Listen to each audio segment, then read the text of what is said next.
Welcome to Podcast for Fun. This is the show where we dive into the passion, the process, and the journeys of creative storytellers as they bring their stories to life. I am your host, Sophia, and today we are joined by a talented artist, Christopher Steininger. Thank you so much Hello. for being here, Christopher. Yeah, thanks for having me. So Good to let's see start. you. Good to see you too. Okay. So, let's start with you telling us a little bit about yourself and your career. Sure. Okay. Well, I'm an artist. Right now, I'm primarily drawing comics. That's kind of my main gig right now. When I Yeah. was younger, growing up, I was always a huge comic head. I was really big into comics. I really wanted to draw comics, that kind of thing. But I kind of ended up getting distracted a little bit, and I got into animation.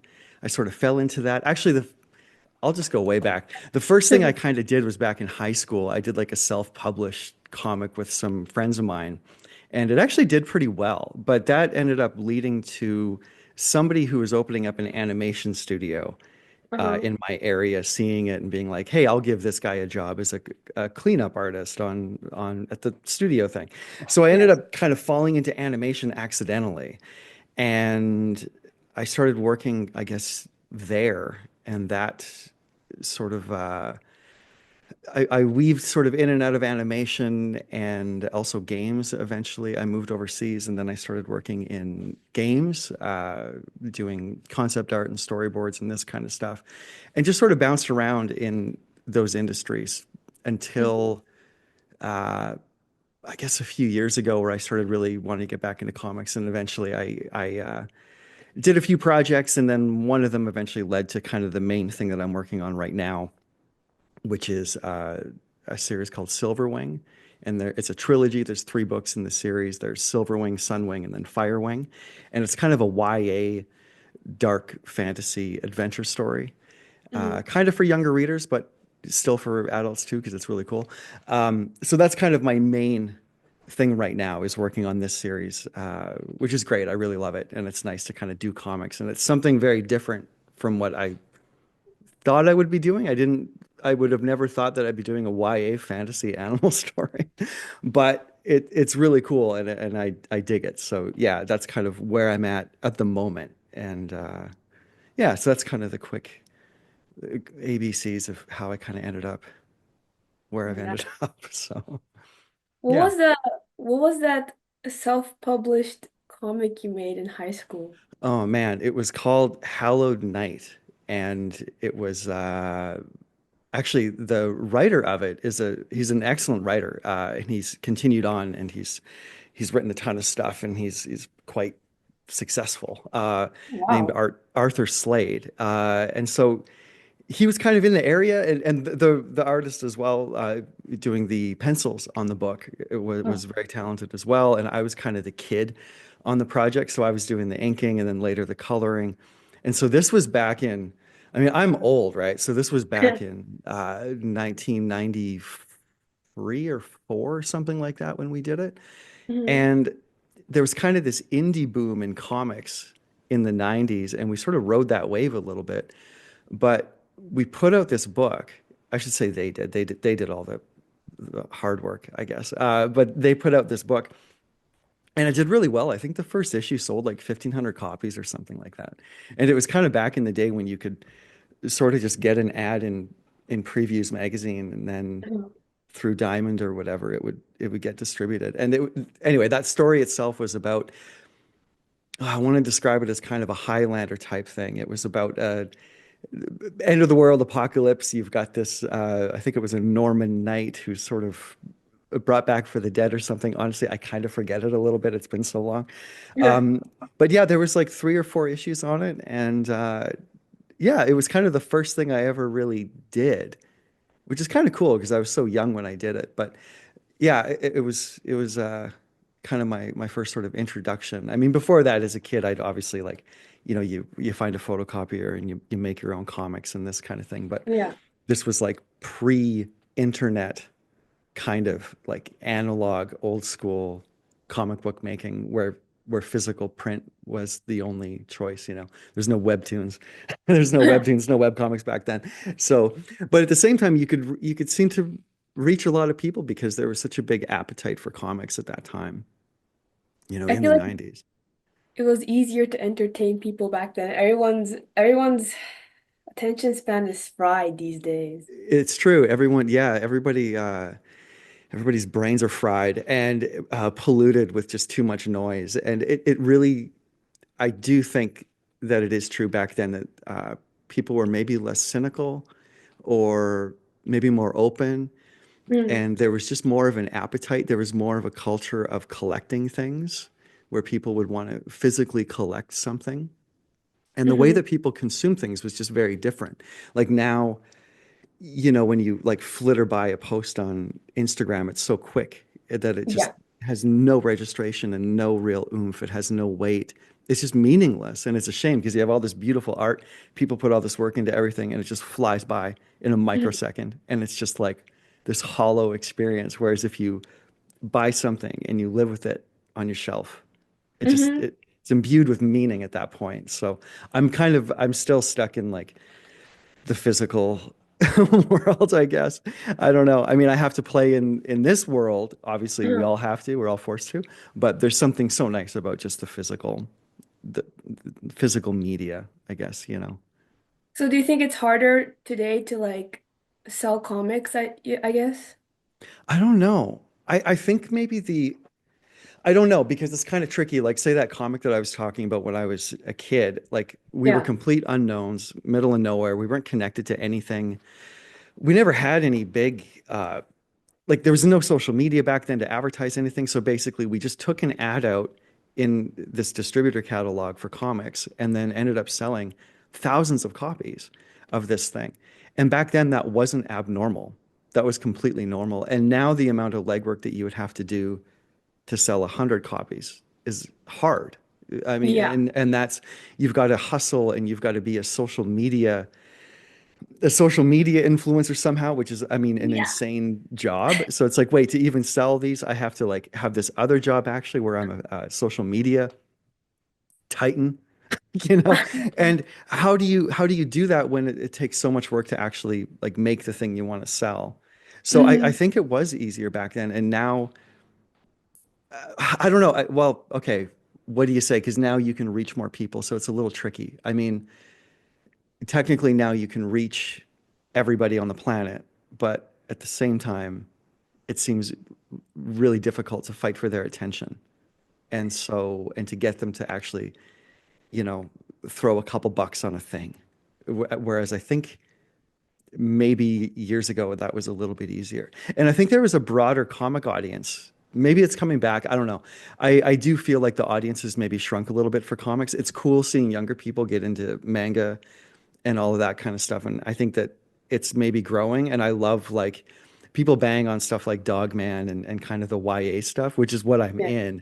But screw it. I love it because it's young people reading comics.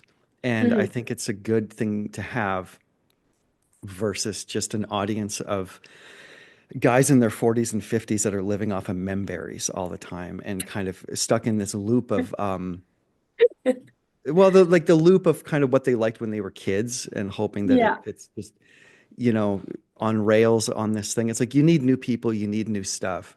And I think Hmm. that like say back like when I was big into comics like as a teenager in the 90s and stuff, there was a huge appetite for just anything that was different. Like people would see something and be like, I don't know what this is. Cool.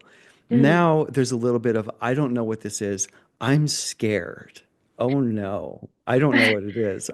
That isn't Deadpool. That isn't my IP that I'm in love with and throw money at. You know, so it's a bit of a different thing.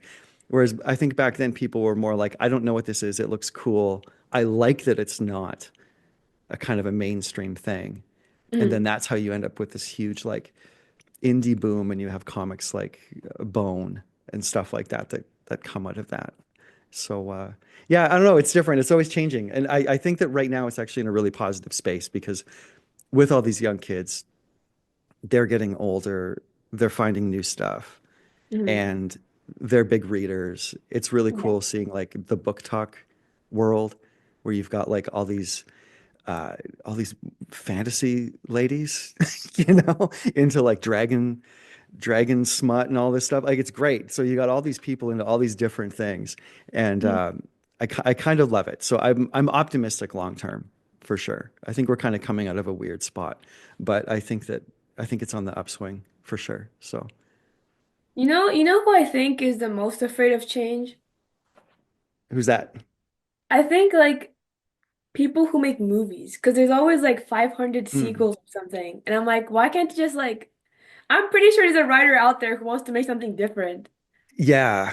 Yeah, no, I agree. The when people talk about the Marvel stuff, I just kind of glaze over. I'm sure some of it's good if you're into it, but I'm just not. So I used to do storyboards for on Avengers Assemble, like this animated cartoon Mhm. series in Yeah. Vancouver, actually, at a studio there, and it was a great job. It was a really cool gig, and I learned a lot. But I that was when I had to watch all the Marvel movies because Uh-huh. it's sort of like see how the choreography works and see what they're doing and kind of like Yeah. lean into that sort of thing, storytelling.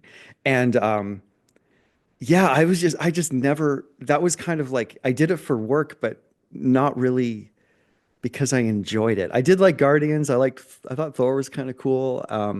But yeah, like it's, it's sort of this rehashing the same thing over and over and over again. And I think the studios just see something and they just go, oh, hey, let's just get Jack Black to do a Jack Black thing and we'll just make a sequel or a remake or something. And to me, it's really boring. But at the same time, the flip Mhm. side of that is you've got lower budget movies that are amazing, that are kind of on the horror side or a little more thinky, that are really good. That you know, I mean, low budget. They're probably like 10, $20 million, but they're not like $200 million. You know, Yeah. but say something like The Substance came out, and I thought that Oh my was. God. Did you Yes. like that? Yeah, I liked it. It was so creepy. I Yeah. got traumatized. I saw my dreams, but I was like, that was that was a good movie. Yeah, you got stuff like The Substance coming out, which is great. And I mean, I loved it. That was one of the best movies that I saw that year. What else? There was, oh, I saw a movie the other day, Anora, which I think won a whole bunch of Yeah. awards, and it was quite good. And I don't know if it was like technically like the best movie, whatever, but I really liked it. And I also like too that it was this sort of smaller budget, a lot of unknown people, you know, and just Mhm. making this cool thing. And I kind of love that. So I think in response to the big blob of IP slop, for lack of a better word, you know, the remake IP slop, the Jack Black slop that's all out there that like, you know, who are these guys? Like the wrestler, John The Cena. Rock, Oh, yeah. you know, The Rock, like, I don't know, these kind of movies where it's like, hey, it's The Rock or what's his head?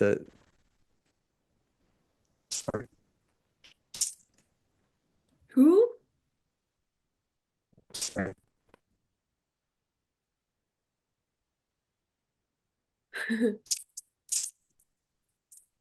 I think he did something to the mic because it's a little glitchy. I can't hear you.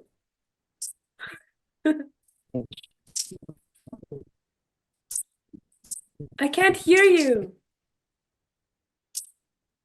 I can't hear you. I can't hear you.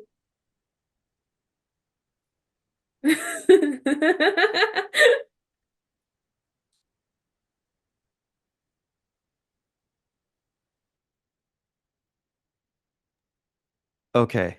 Okay. Oh God. Sorry about that. I moved.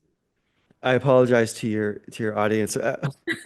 I moved like an, and then all of a sudden the microphone just completely went crazy. Well, it was just static and yeah, gremlins in Okay. my ears. Yeah, what was I saying? Yeah, The Rock. Sort of these things like these movies where you have these machines and it's kind of the same old thing. But Yeah. then you have stuff like Substance out there or this Honor movie and different things like that, which is really cool. So I think that people are getting a little tired of it. They want something different. And yeah, again, like I'm optimistic. I think there's going to be burnout, with just seeing, Mhm.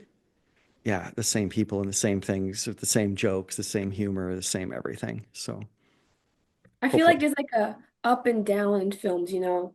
There's like, you know, when Terminator and The Matrix came out and other movies, that was like the up. And then now it was still going up and then now it's like going down a little recently with all the remakes. And clearly people don't like it. Like I've never seen a remake where people didn't go like, "Oh my God, it's this again. When are we gonna get something new?" Yeah, and the whole thing too, like the casting is so weird. Like I just thought of the Disney stuff, and like I'm a huge old school Disney fan. Like Yeah. I've got like a giant like Disney collection and stuff. I get all that stuff. I love like the diamond editions and I want like the extra features and all that stuff.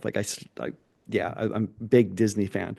Mhm. Uh, you know, Beauty and the Beast, Pinocchio, Dumbo, all that stuff. Love it. Yeah. So seeing these remakes of these really classic movies that are absolute works of art, and then they're just remade in this really sloppy, unimaginative way where they just like throw some people at it. And yeah, and that's where it's like IP slop. It's just like corporate slop where it's like, hey, here's this thing, you know, there's no love behind it. And just when you think of the artistry and the craftsmanship behind a Snow White, and then you look at the current Snow White thing, whatever it's supposed to be, it's just Mhm. like the visceral hatred that people have, I think, is beyond what people think. I think what it actually is like innately we know that we're looking at something Mhm. that's just taking a previous work of art that was made out of love and they're Yeah. just squeezing it to death to wring money out of it.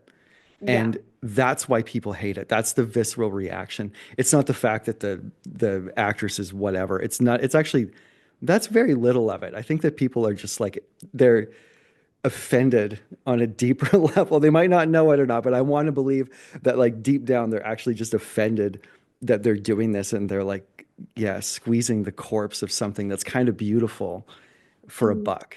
And I think it's gross. And so I think that's kind of why people are having such a ugh reaction to this stuff, I think. What would you say your favorite movie is if you had to choose one?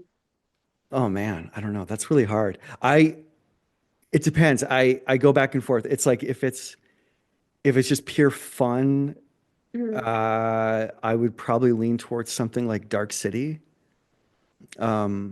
It's a movie by this guy named Alex Proyas, and Mhm. he did The Crow, the original Crow movie in the 90s. Again, nah, not the new whatever that was.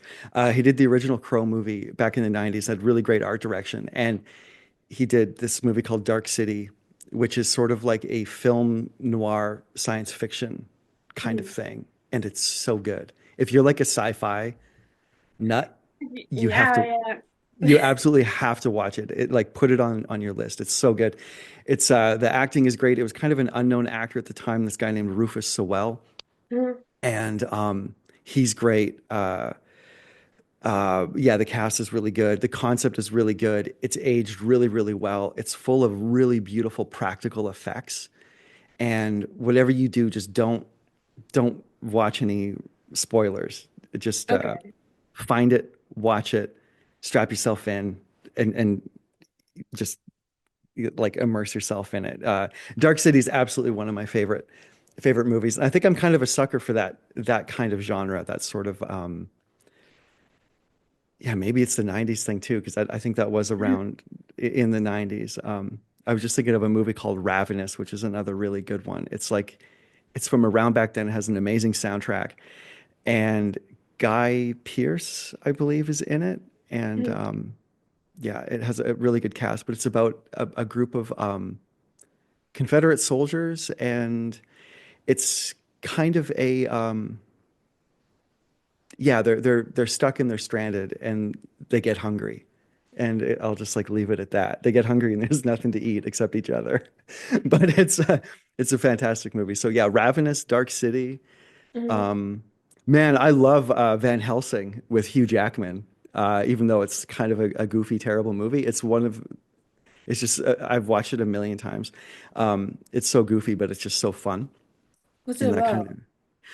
it's about Van Helsing. So it's about a guy who hunts vampires, but it's kind of this monster movie mashup where you've got Frankenstein, you've got Dracula, and it's these really over the top, comical, funny performances. And most people, I don't think, watched it with the right state of mind. You're supposed to watch it like it's kind of a comedy and a tongue-in-cheek sort of goofy thing, kind of like in Indiana Jones.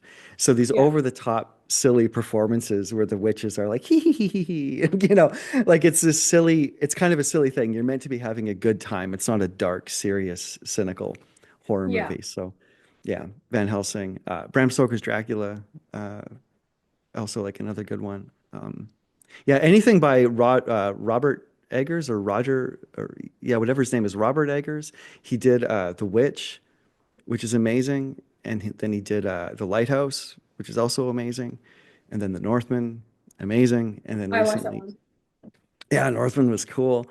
And then most recently, he did uh, that Nosferatu movie, which I also really liked. And so I think he's kind of my jam right now as far as modern people. If I had to pick my favorite director of all time, it would probably be a tie between David Lynch and a guy named Ingmar Bergman, which is like a Swedish director, and he has a giant, huge body of work, and it's amazing. And everybody should just do a deep dive and watch like everything Ingmar Bergman from start to finish. So yeah, Which one do you think the people should start with? with the Which, Ingmar Bergman. yeah. Oh, okay. I would say start with the Seventh Seal, and be warned, it's black and white. It's in Swedish. I don't want to use the word art torture, but you know, it's kind of, yeah, it's sort of, you have to put yourself in a bit of a dreamy like state and just let it go. Yeah, I would say the Seventh Seal is probably where I would start, or the Virgin Spring, Hmm. one of those two, definitely.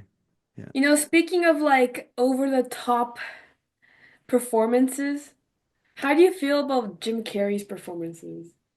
Oh, I used to love Jim Carrey. I think he's pretty funny. Like I used to love like Dumb and Dumber is one of my favorite movies, actually. I still laugh whenever I see it. I think he's Mhm. really funny. I think he's really, I mean, I think it's also hit and miss too, because some stuff, you know, like I personally can't stand that, that Grinch movie. I can't stand it. I hate everything. There's something about it that just drives me What? crazy. I Why? don't, I don't know what it is. There's something about it that just makes me dizzy and I don't know. I really don't like it. There's something about the whole thing. I don't know what it is. I just really am repulsed by that movie. But I do think he's funny. I like Liar Liar, all that stuff, Dumb and Dumber, you know, Meet Dick and Jane, I think. Like, Mhm. yeah. There's so many good Jim Carrey stuff. And some of the stereo stuff is good too. Um, yeah, I wish he would do funny movies, you know, again. I think he's a really funny guy. But I think he yeah. still does it. He did Sonic recently. Yeah, I guess. I don't know. I haven't seen it. But is it good? I think it's okay. It's not like the best thing, It's kind Okay. of it was funny because Jim Carrey was like, "Oh, I'll never act in the movie again. I've Right. retired unless it's a masterpiece script." And then he's like, "Oh, Yeah. I ran out of money, so I did this for the money." And Yeah. it was like such a goofy script. It wasn't even like I mean, I feel like you'd enjoy it because it does give off like really, really goofy. Like he's very over, Okay. the you know. He Cool. plays like two characters, so he's like interacting with himself in the movie. Cool. And I thought it was funny. Yeah. But maybe my humor is very immature. So Mine is too. At some point I'll check it out for sure. Yeah. yeah. I liked what was it like the Super Mario Brothers movie? I thought that was pretty cool. I thought that Really? speak Yeah, I thought it was cool. I mean, I'm not like some kind of like Super Mario purist, so a lot of it like I'm not getting, but I saw it in the theater and it Mhm. was just like this explosion of like color I don't know. It was like just like being shot with a shotgun of like rainbows or something. But it was kind of cool. It was like this hyperactive, kind of fun. I don't know. I liked it. I thought it was kind of cool. And some And of the like, music, like speaking of Jack Black, I did think that he was pretty funny in that. So yeah. wait, who was Jack Black playing in that movie? I think he was the dragon guy. Oh, Bowser. Bowser. Yeah, that's it. Yeah, I should know that. Yeah. You He know played Bowser's Bowser. a turtle? Bowser's a turtle. Oh yeah, right. Yeah. Yeah. Yeah. You know, I'm so picky with like movies. I'm more of a person who's like, if the story doesn't make sense, I can't enjoy this movie. So Hmm. when Peach, this is a spoiler, but when Peach said like, yeah, I've never met you before, Mario, but you can come along in this dangerous adventure of mine. I'm like, why would you trust a random short man with a mustache? Right. Right. Yeah. No, that's true. Yeah, you have to suspend your disbelief. But then again, you look around their environment and you're like, well, maybe that makes sense here because, I mean, it's completely insane. it is. I mean, they also brought in a toad for no reason. But like the toad like Right. lives there, you know? Mario's Yeah, from a little different universe. right. Yeah. I remembered the show that I was thinking of. I was trying to remember an animated series, and it's like you have to watch this thing. It's so good. It's like Mm. kind of a strange sci-fi type thing. And it was Yeah. Scavenger's Reign. That's the name of it. So yeah, Avengers, right? mental note, Scavenger's Reign. It's quite good. I think it got canceled. I don't know if it's coming back or not, Uh-huh. but there's two seasons of it, and it's really good. So yeah, your homework is to yeah definitely go find Watch it. And Scavengers Reign. Scavenger's Reign, yeah, Wait, where can it's I even really. watch it? I don't know. I have no idea. You might have to find the dark corners of the internet and get a copy. Yeah. Search it up. Illegal site. I'm kidding. It's very good though. It's like a really cool fantasy sci-fi that's a Uh-huh. little out there. It's animated, really nice animation, and really well put together. And as a sci-fi person, you would probably really dig it What's it for sure. about? It's about a like a crash, like a uh, there's an expedition. It Mm-hmm. gets lost in space. They end up kind of ending up on this planet. They're all separated from each other, and it's this really strange place that doesn't really make any sense. The strange plant life, and it genuinely feels really alien. And so Mm-hmm. when these people are stuck and lost on this planet walking around, they're encountering these different species and these different creatures and plant life that is just so strange and so bizarre. And you don't know, like, is this thing poisonous? Is this thing good? Is this thing gonna make me trip out? Is this thing going to dissolve my skin? It's like all this weird kind of like it's just this really genuinely alien world where you're in this place with these characters and you're exploring it with them for the first time. Uh-huh. And it's just really strange. Like the level of kind of imagination and design, creature design, environmental design is just really, really cool. Yeah, Yeah. definitely worth watching, When you see even it, though it got something like canceled. it got canceled. Yeah, yeah, it didn't get finished, but it doesn't matter. It's still good. Oh, it's Yeah. so sad. Yeah. So you're telling me I'm gonna watch it and I'll be like, oh my God, what happens next? Done. Yeah. Yeah, it's fine. That's okay. It's like a dream. It's like you go and you slip into a dream for a little while and then you wake up and you don't really know how it ends, but it was still a really good dream. You know, Mm-hmm. kind of look at it like that. There's another really good series, speaking of sci-fi, called Yeah. Raised by Wolves, which I really loved. And it also got canceled after like two seasons, and it's freaking awesome. It's so good. So it's the same kind of thing. You should still watch it, even though it got canceled, and just treat it like it was a really cool dream that you had to wake up from. And Is it about someone who was raised by wolves? kind of, it's about there's these two humanoid android characters, basically these two figures, or they're kind of like these parental figures Mhm. that are on a planet with these kids. And so these kids, these human children, are being raised by these androids, by Mm. mother and father, but they're not human, but they're kind of the caretakers of these children on this planet. And yeah, it's really, really cool. It's really, it's very strange. It's very, it deals a lot with like AI and this kind of thing. You've got these sort of competing sides back on Earth. You've got one that's sort of they're basically like these hardcore communists that are like ruled by an algorithm, by like an AI thing. And then you've Hmm. got the other side, which are just like these super fundamentalist religious kind of people. And it's these two sides sort of that are at war with each other. And then these kids are kind of in the middle being raised by androids who are trying to be human but aren't. And yeah, it's very, very good. It's really interesting. It's a super shame it got canceled. Yeah. Big recommend. Sounds a bit like a political metaphor. Yeah, yeah, there's definitely a lot to chew on. You know, Mhm. there's no clear cut uh, goodies and baddies. There's no obvious who's the goodie, who's the baddie, who do I root for. There's none of that. It's way more complex than that, and there really there is no good, there is no bad, there just is. And so you've got these people trying to struggle with the situation that they're in and what they're Mhm. confronted with, and yeah, it's very, very cool. And yeah, it's got that great like dark sci-fi kind Mhm. of edge to it. So yeah. You know how you said earlier, you're like, oh, I never thought I'd be like doing comics, was it today? Well, comics about for young people, you know, YA stuff. Yeah, I never thought that I'd be doing like a YA fantasy story about bats. That's Yeah. definitely that wasn't on my bingo card. Yeah, for sure. So what was on your bingo card? What did you think you were gonna do? Man, I don't know. Yeah, probably working maybe animation. Ew, I don't know. Yeah, man, I really don't know.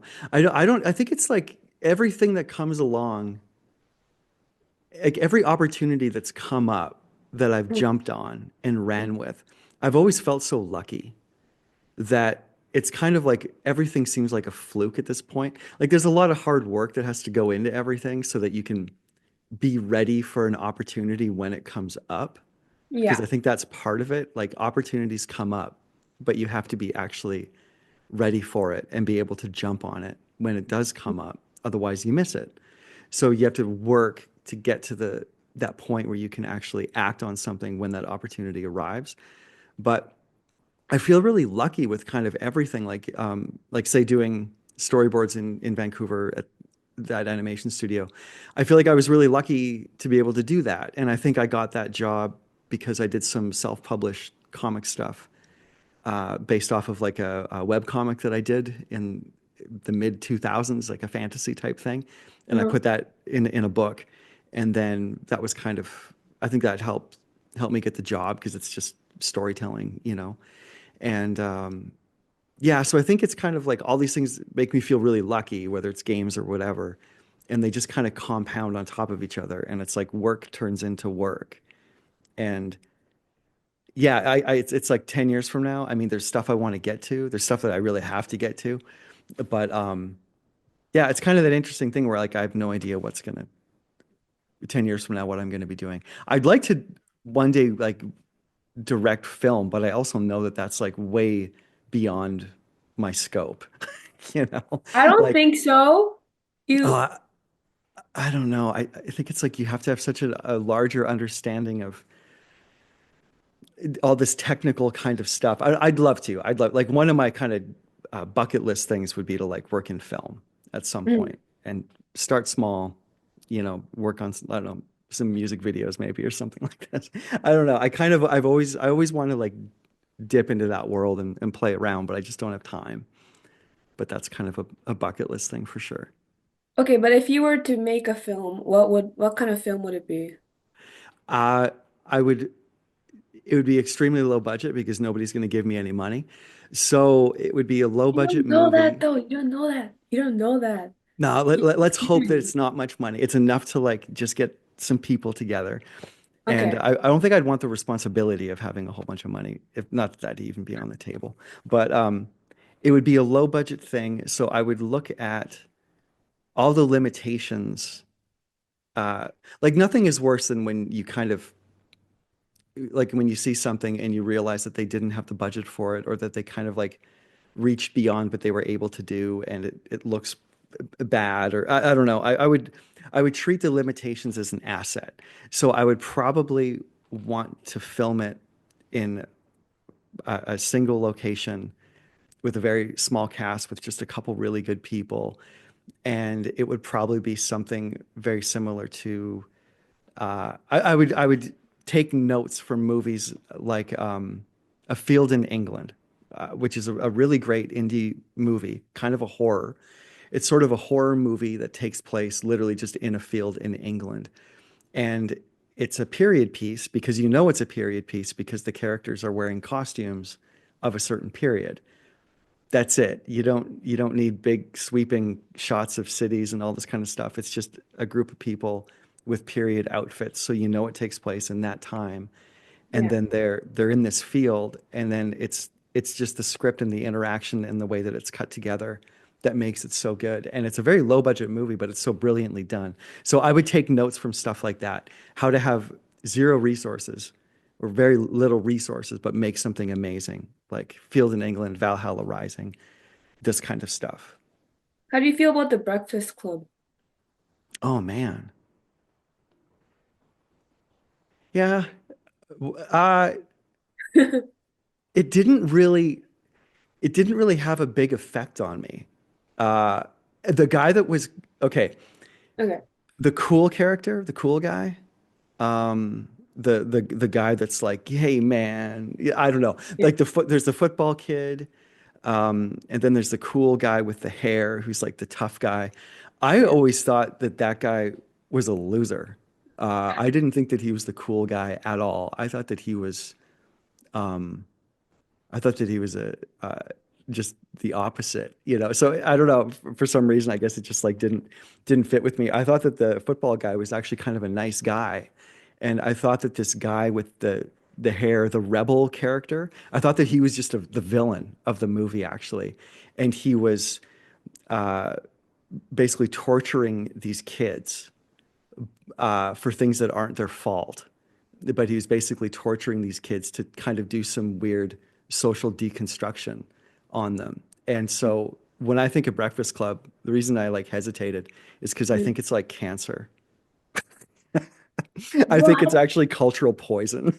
So, but that's just me. That was my take. Two people can watch the same thing and have a totally different take on it. Mm. But I saw it as a really cynical, ugly look at young people from the You know perspective of what? somebody who hates them. You're not wrong. I feel like he was kind of like just being really nihilistic, like you suck and you suck and you suck in this special little ways. And Yeah. like, Well, he's like mocking them for having like mocking their families, like, oh, you go home to your family and you eat dinner with them and you this, and it's like, oh, you mean like they have nice families and that's a problem? Why is that lame? Why is having parents who take care of you lame and uncool?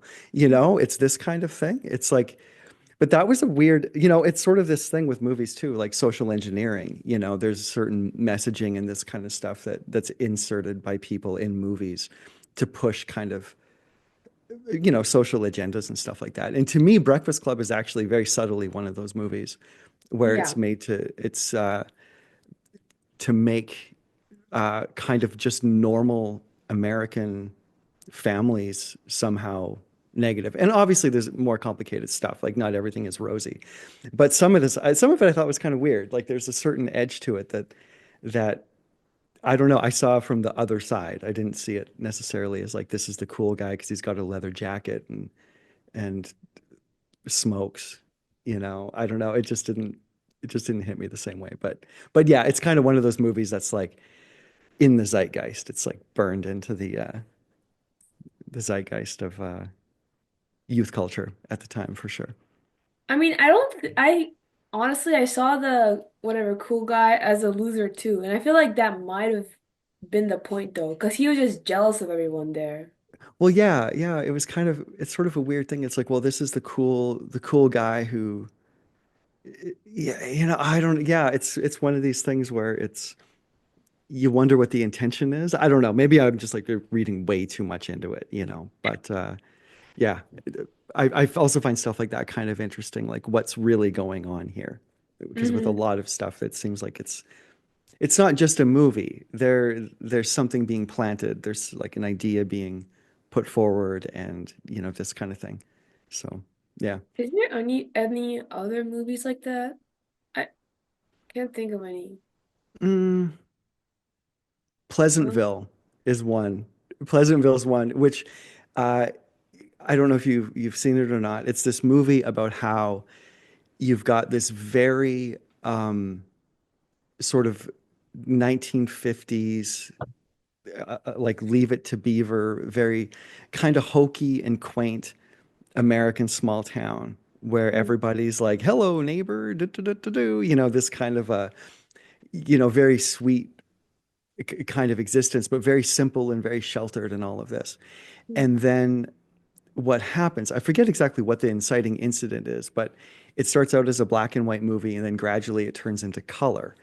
And it's kind of all of these, all the things that are under the surface, all the issues and all the problems kind of come up, and then the movie turns into color as it goes on.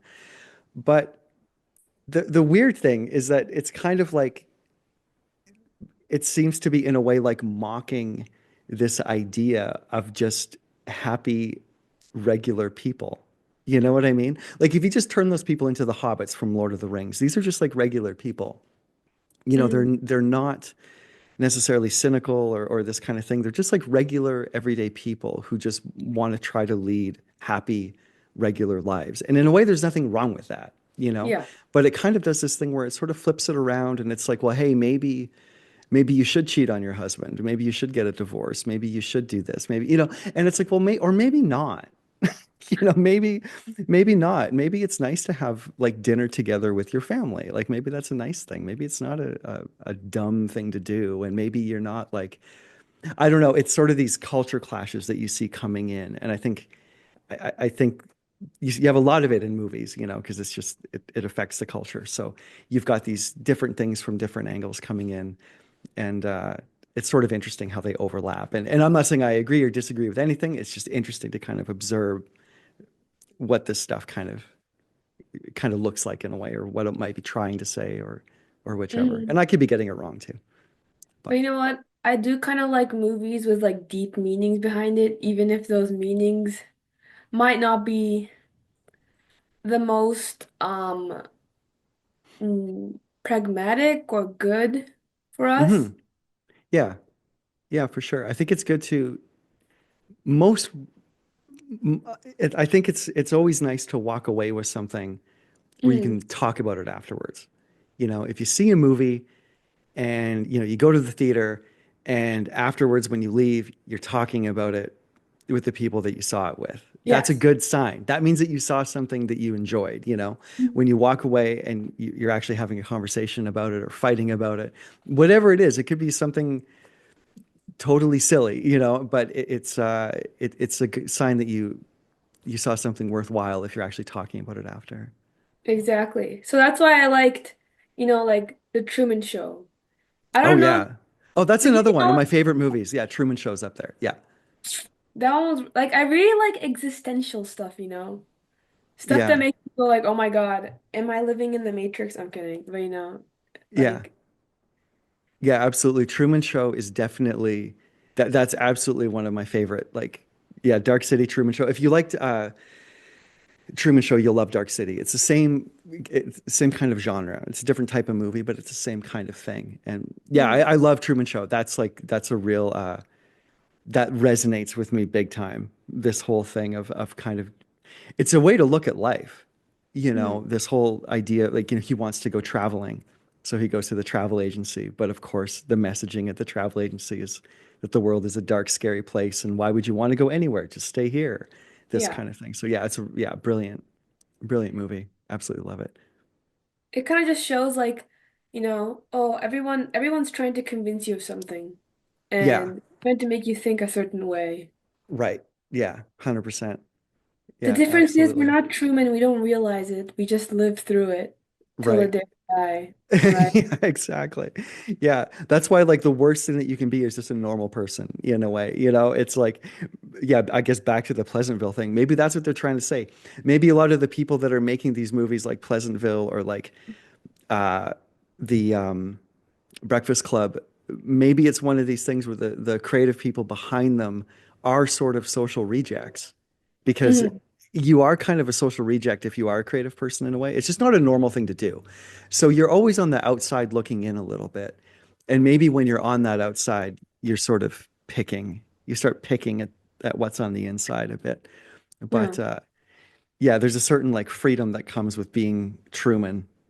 This discovering that you're going to live like Truman and get in a boat, Do you go to feel that. that way as a creative? Like a little bit out of the norm? Oh, for sure. Yeah. Not more, especially now where I live. Like I'm living right now in the province that I grew up in, which is just like it's the middle of nowhere. And growing up, I was always like, I totally don't belong here. The second I can, I'm gone. And Yeah. I was like, I was off at 17 and I'm like, I'm done. And so I'm back there now and it's like nothing's changed. And it's kind of bizarre. It's sort of like being in the Twilight Zone a little bit Mhm. because when you tell people that you're an artist, people have a very strange idea of what that means. And I'm not banging on anybody who does any kind of art. Like, hey, go make stuff. Like, the more creative people doing whatever they enjoy doing, the better. But there's a very specific idea about what being an artist means. And they always use the words like starving artist. It's like this meme that they roll with. And it's like, Mhm. sure, I get like, it's a strange thing to do. You would never like be like, oh, so you're a mechanic, starving mechanic. Like you would never say that to somebody else. You'd Yeah. never be like, oh, you're a doctor. You're one of those Starting off. starving doctors. Like, but they do it with artists, and I think it's because they don't really know any people who Mhm. make a living doing that kind of stuff. So it's different when you're in a bigger center like Vancouver, or I used to live in Berlin for quite a while, and it's very different there because it's a common thing in society that there's people who make things. So it's Mhm. not this sort of alien thing, but here definitely. Here it's very strange. It's just hockey and tires and Yeah. Fellow and like Canadians. literally nothing else. Sorry? We're both fellow Canadians. I get what you mean so well. Yeah, it literally is just tires and hockey sticks and there's nothing else. I feel bad for the kids too because it's like not all of them like because of the lack of exposure to stuff. I mean, I guess Mhm. they have the internet so they should be able to find things on their own, but it's a shame because there's so many types of jobs that they're not exposed to or that Mhm. they're because it's not in their world. So they see everybody around them having one of three jobs. And so they just naturally like, well, I'll pick one of those three jobs. All the women go into nursing, all the guys go do Computer the science. thing. So it's kind of the same thing with everybody, which is Mhm. kind of a shame because it's like seeing them kill off their inner child by the time they're 12 is just kind of sad. I mean, it's because there's like a connotation being like if you're an artist or if you're creative, it's harder to succeed because Yeah, it's a lot yeah, more self-reliant than everything else. Because if you learn to be an engineer, you gotta find a job, but someone else is like taking care of your salary and taking yeah. care of your work. But when you're the one who's your own boss, you have to take care of everything about yourself. Well, yeah, you have to, it is extremely competitive. It's really hard. You have to work really, really hard. You have to always be like on a treadmill working and like hunting for your next gig and all. I mean, Yeah. yeah, it's constant. It's a constant struggle. It's a constant uphill kind of Mm. battle. It's like extremely competitive, and you're not competing against the local person down the road. You're competing against 5,000 extremely talented people in the Philippines. Like you're competing against the world. It's like there's everybody who's at it, and everybody is in this giant pool, and you have to compete with the like with everybody. And so Yeah. it's extremely competitive and it's extremely hard. And that's where it's kind of funny where people are like, kind of this like very normal sort of this funny attitude people have where it's like, oh, if you like to draw, you must like smoke a lot of weed, eh? Or something like, or it's some you must be a hippie and smoke. It's this weird. It's like, well, no, I have to actually be like really high functioning. Uh-huh. You smoke a lot of weed. I'm too busy working. It's like I'm too busy actually working. I don't have time to you know. Yeah, it's funny. It's the opposite because you have to be like an entrepreneur in a sense. Yeah. You have to like Kind of. yeah, you have to really have your stuff together. And like with yourself, even like doing your podcast, there's this huge level of hustle that's involved in that. Like You there's a saw me hustle. in action. You saw me in Yeah. action. Yeah, it rules. But it's like there's a huge like that's an entrepreneurial attitude. And Mhm.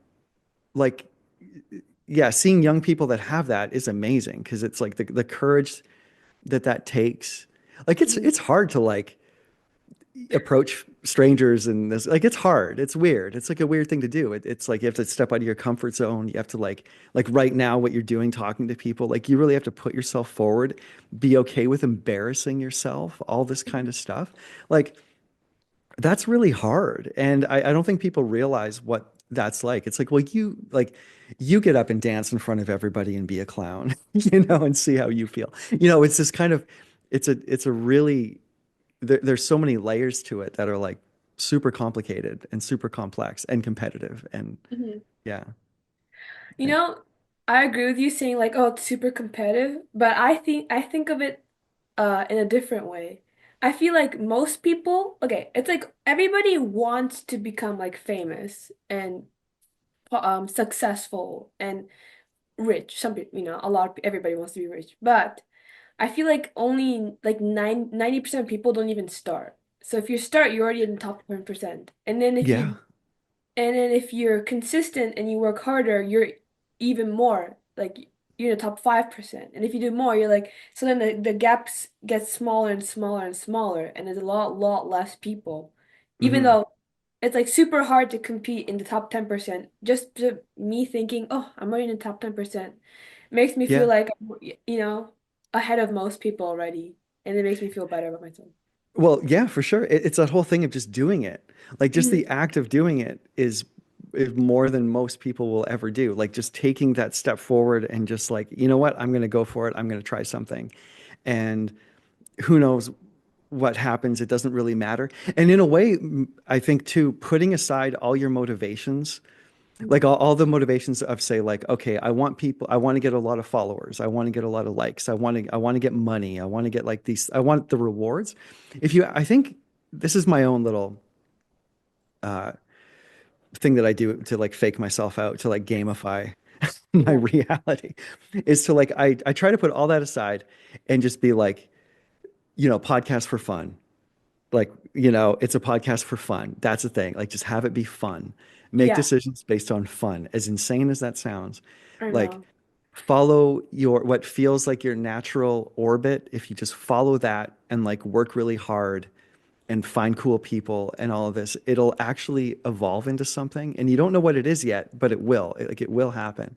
Mm, Because yeah, most people don't actually take that step because it's scary mm, and it's hard and it's yeah, it's not easy, but that's a big thing. And I guess that's what I was talking about with the kids before, like seeing them kill off their inner child when they're super young, because their parents did by the time they were 8, so they should do, this kind of thing.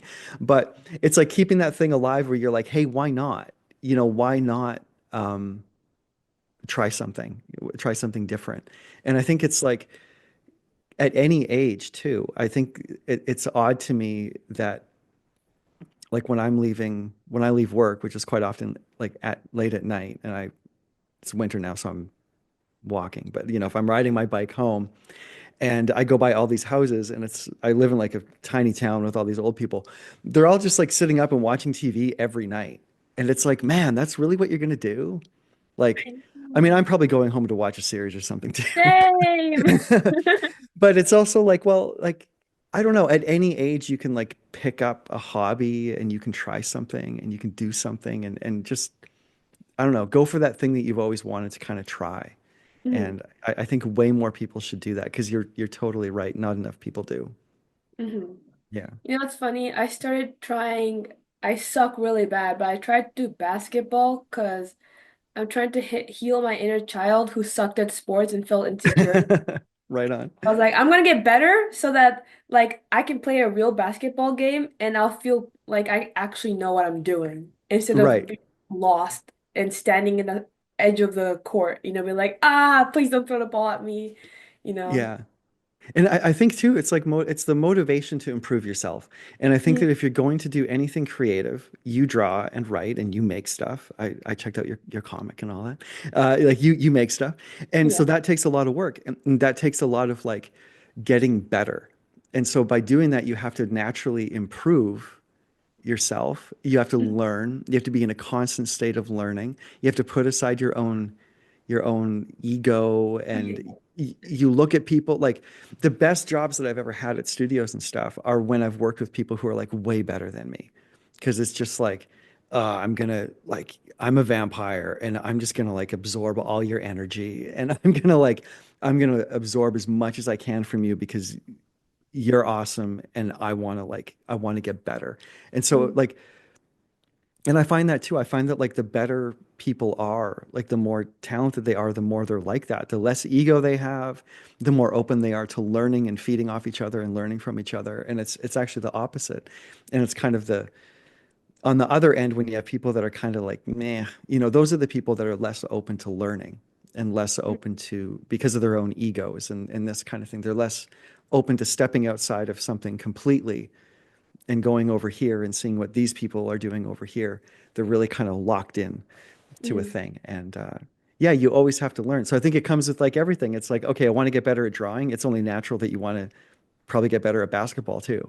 Yeah. You want to get better at like being a better friend to the people around you or being a better cook or whatever it is, like just improving yourself in general. Like improvement's part of the game with this whole thing, constant improvement. So, which is a really fun way to look at life. Like just Hmm. always trying to improve everything. Yeah, it's a good way to go through life, I think.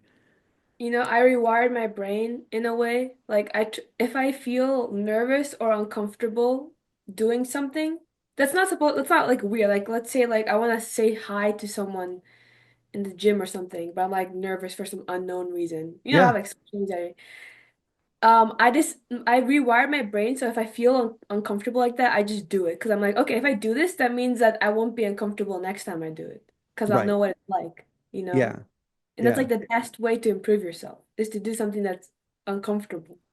Yeah, yeah, for sure. I mean, it's hard to like I like say just got back from Emerald City Comic Con, Yeah. woot woot. Ton of fun. But like I spend oh, there's a knock on my door. Sorry, apologies. Uh I spend all day locked in a room drawing, basically. I'm not around people very rarely. I don't work with other people. I'm kind of locked in my studio. Me too. Right. And so it's like you get really used to just like I've got my work here, and then over here, I've got like, I don't know, reruns of Dr. Phil and Hell's Kitchen or something. And I'm not really talking to people very much. Yeah. And then you go from like 0 to 100, and then you're at Comic-Con, and then suddenly you're just surrounded by thousands and thousands of people, and you're having a million conversations, and Yes. it's just like that. It's just crazy, and it's like you're so not used to it, and it's this weird thing where you have to like well, now I got to be this other person. And I have Hmm. to be able to like form a sentence, not used to doing that, but I got to be able to form a sentence, have a conversation, hopefully not come across like in a way I don't want to come across. Hopefully I come across like a decent person and I don't like, you know, accidentally say something that's going to get me in trouble or whatever, you know, Yeah. um, this kind of thing. And yeah, it's hard, but it's like, it's tricky. So anyway, I was going to say like, it's the same thing. Like when you're like talking about approaching people, it's the same thing with me. Cause it's like, I'm at the con and there's people there that I don't know, but I kind of want to know. Yeah. It's like, that guy rules. I really want to like, have a conversation with that person, and there's like a nervousness, and it's like, oh my God, it's like because it's totally natural. It's Yeah. totally so yeah, like 10 points for bravery, for just like the hustle. And I think your generation, you're so much better at it because I feel like you guys have like I don't know, maybe it's because you've been raised with social media a little bit. I feel like there Yeah. is a certain kind of like go for it type thing, like put yourself out there. Whereas older people, like I know even with myself, it's like I'm so apprehensive about like sharing stuff. Hmm. It's just it feels like so kind of like alien and weird and gut instinct. I don't want to do it. And that's where you guys are like, you're just better. You're better at it. It's like a Hmm. different generation. So yeah, it's your world. We're just kind of at the tail end of it. Our own world. Our world's over. It's your world now. So good luck. Well, thank you, Chris, But maybe you're seeing a good example because I'm kind of a very ambitious person. I'm different from my friends in a way, I'd Hmm. say. But my friends are also so ambitious, so they're Cool. supporting me. Good, good. That's good. There's that rule of which I totally believe in. It's Mm. you are the result of the five people that you're closest to. I was So, just gonna say that. I was just gonna say oh that. yeah, okay, there you go. Yeah. Yeah, it's totally true. I think it's It totally is true. so true. Go find people that work harder than you and they'll humble you in a good way and Yeah, bring you up with them. Because everyone's a vampire, energy vampire, okay? yeah, You will inevitably suck the energy of the people around you. So don't you want to be around people who lift you up instead of suck your energy? Like you want to be the exactly. vampire, not them. Yeah, So 100. Yeah, totally. You're 100% right. Yeah, and that's when you said there, like I'm around people who support me. It's like, yeah, that's huge. And being around people that are, yeah, also ambitious. It doesn't matter what it is. It's just like people who aren't living the slug life that are going to drag you down. Like we all go through like ups and downs and have negative times and all that kind of stuff. yeah. But you don't just want to live in sort of this place where you're not making the most out of life. You've got one life. You should go live it and have fun, and be around people who also want to like, just grab it and squeeze, So Mhm. yeah, that's like it's super important. And finding your little tribe of people is massive. But that's the beauty of say stuff like this, is that you can find it online. They might not be across the street, but they're like, Yeah. they're on a lens, Text someone who this you think kind is cool online. yeah, yeah. So I mean that's the beauty of things now. So yeah, it's great. Yeah, you So can Chris, find your peeps. yes. What's one advice you give to like the aspiring artist watching this right now? Go where the action is. I'm a little biased for saying that because I am in, yeah, I see how important that is. Mhm. Go where the action is and go where you're going to find your people. Because Mhm.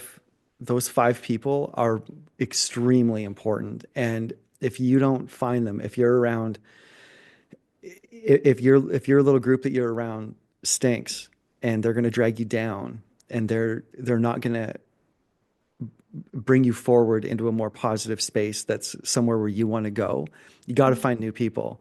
And if they're not down the road from you or across the street from you, you just gotta like get your little knapsack thing with the stick with the ball on the end, the little bag, and you Walk have to go away. out and yeah, you have to like Huckleberry Finn it out into the world, and you have to and go where the action is, and you will find your people.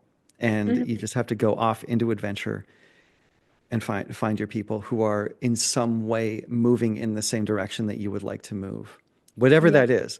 But find those people who are moving in the same direction as you, because then you can learn off each other and grow with each other.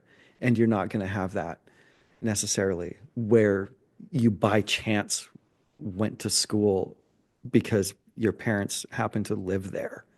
It's very unlikely actually. So you have to kind of be a little brave, and and the world's not going to kill you. Just get out there. Just go and recreate yourself. And that's another big thing too. When you do leave, when you do go to a different place, and that's a chance for you to reinvent yourself. So you can always just say like, well, I was this person with this identity and this, I was this human before, but like now I'm here. I'm a new person to everybody that I meet. Who do I want to be? What do I want to be like? Mm. Like, and you can reinvent yourself. And that's good. That's part of as an artist, you're always going to be asked to reinvent yourself every time you start a new project. You're going to have to draw a different way or this kind of thing. So that would be a big thing. Go where the action is and never stop learning. And there's always somebody better than you. So like you might as well just like get rid of the idea of having an ego because there's literally just most people are better than you. So hope Beautifully that said. makes sense. Oh, that made a lot of sense. So, where can our awesome listeners find your stuff? Well, your awesome listeners can go to my website, I guess would be the easiest. It would be steininger.art, Hmm. which is kind of Steininger.art. You can go there. Or I have a YouTube channel, which is kind of abandoned, and I'm being punished by the algorithm for abandoning it. But there's also that too. But yeah, I would just go to my website. Go to my website for sure. That's kind of where you can find my stuff. Well, you know what? Both of them will probably be in the description, so I'll put it in Cool. easier to find. Just, click on Right it. on. Right on. Well, that's a wrap for today's episode of Podcast for Fun. Thank you so much, Christopher, for Thank yapping you. with me for like an hour straight. That did not feel like an hour. It felt like 15 minutes. I No, that wanted was to. great. You're really good at this. You're really good at Oh, it. thank Well done. you. Yeah, you're No, really it's good. only good when the guest is good. So whenever that's when it's good. You're too So to nice. our listeners, thank you so much for tuning in. If you enjoyed this episode, don't forget to like, subscribe, smash that subscribe button, the people say, and Yep. share it with fellow artists and any storytelling enthusiasts. And if you have any questions or topics you'd like me to explore, you can drop them in the comments or connect with me on any of my social medias at Podcast for Fun. Until next time, keep creating, keep dreaming, and we'll see you on the next episode of Podcast for Fun. Cheers.